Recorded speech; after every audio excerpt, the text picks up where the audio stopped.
news, we bought a power hammer. We decided to pick up Grizzly's new G0996 Power Hammer. This appears to be like some other ones on the market, like Woodward Fab and Metal Masters, so we're gonna see how it does. In this video, we're gonna unbox it, assemble it, and then put it to the test. Let's get started.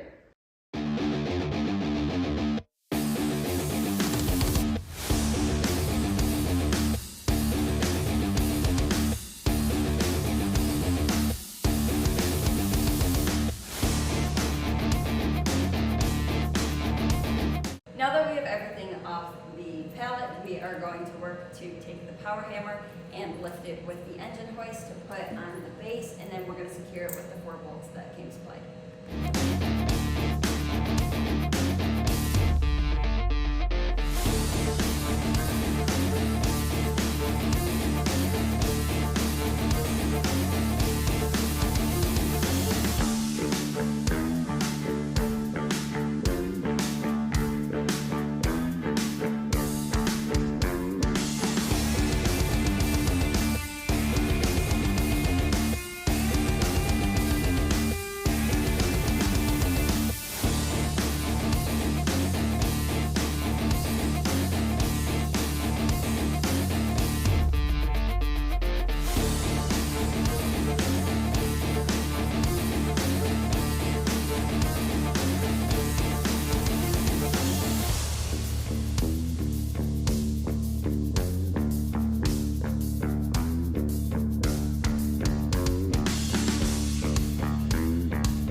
Alright, so let's talk about some first impressions. Overall, a really solid and good machine.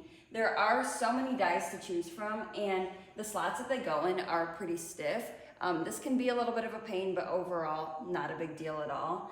The next thing that we're considering kind of modifying is potentially adding some riser blocks here so that it's easier to see when you're working with the dies.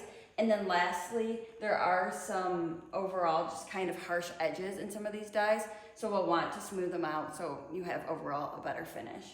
Everything else from like the backstop, the buttons, the pedals seem really smooth and work well, so no adjustments there. And then if you consider buying one of these, let us know in the comments below if you do and what your overall thoughts are of it. We're really excited to continue using this, so make sure you stay tuned for more videos.